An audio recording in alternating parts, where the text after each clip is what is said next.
A number of factors are weighing the global economy down. At the center of them, clearly we see uncertainty.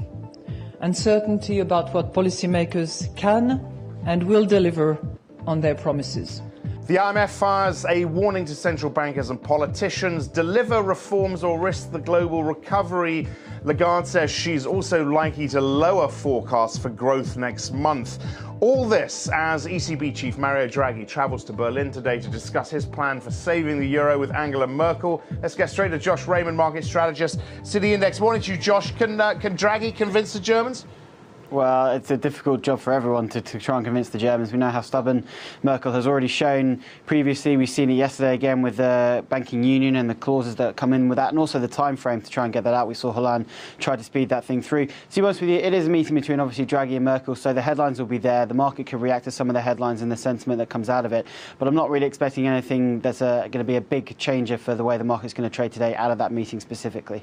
Also seeing the Bundesbank checking the legality of the OMT, of the bond purchase plan. Are they going to make much headway there? Again, I mean, we saw previously with, you see the sentiment around sort of the legalities of the ESM, for instance. We saw that through the German constitutional courts. That was ratified. The Bundesbank obviously have moved to be somewhat of an opposition to some of the ECB measure. But again, I don't think anything dramatic is going to come out of this. If it did, it would be a bit of a surprise. Big picture, US consumer confidence numbers out this afternoon. What are your expectations? You're right, yeah, US consumer confidence. We're expecting that to nudge a bit higher. It was 60.6 last time around. Should come in around the 63 level again. We have seen, obviously, the Fed move, so this could be a good way to see the market's reaction towards that. So we are expecting a stronger US consumer confidence data out this afternoon. Do you think September could be the month when we see the beginning of the end to this global slowdown and perhaps a crisis in the Eurozone? Not really, no. I think this one's still got a long way to go, personally. I think, obviously, we've seen all these central banks come out with some stimulus measures, so the ECB with outright monetary transactions, the Fed obviously moved for QE3. I think the next one that everyone's looking towards is China. China have got a holiday coming up the next week, I think it is. They haven't moved on the stimulus front. I think the market's still waiting to see what they're going to do. And a quick a corporate story, this Glencore story. They've suspended their shares in Hong Kong. Apparently a sensitive announcement going to be made. What is the story behind this?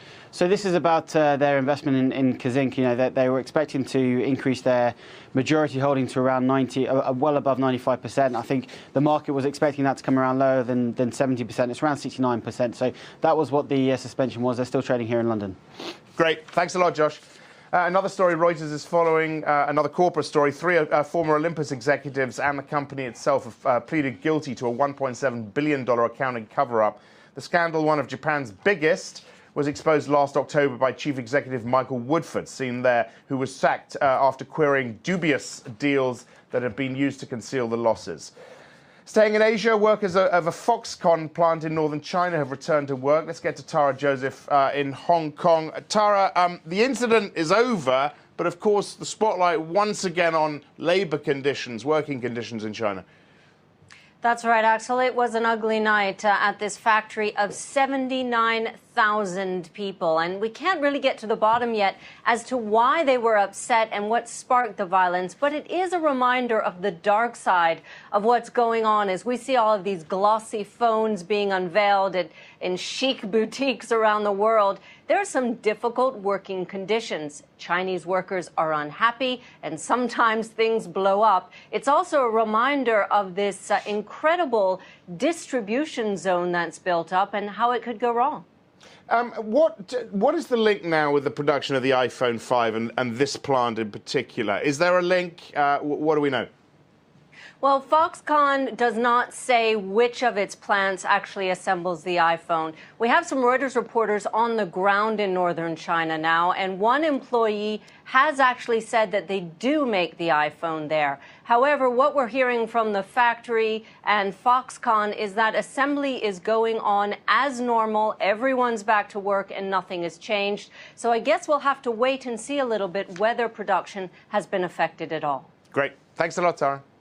Top world news stories on Reuters at this hour. Iran's President Ahmadinejad says Israel has no roots in the Middle East and will be eliminated. He ignored a UN warning to avoid incendiary rhetoric ahead of his speech Wednesday at the annual General Assembly. The US State Department called the comments disgusting, offensive and outrageous. More trouble in the East China Sea. Japanese Coast Guards have blasted water cannon at more than 40 fishing boats from Taiwan in waters it considers its own. Taiwan, China and Japan claim the seas around the islands, known as Senkaku in Japan and Diaoyu in China. Japan says 4 Chinese surveillance vessels and 2 Chinese fishery patrol ships were in nearby waters, but outside its territory.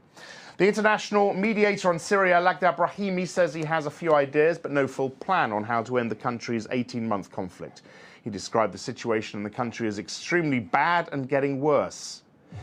That is it for this Tuesday morning. I'll leave you with our pick of the day. Comes today from Reuters photographer Jason Reed. Shows US President Barack Obama arriving aboard Marine One at the Wall Street heliport in New York, ahead, of course, of the UN General Assembly.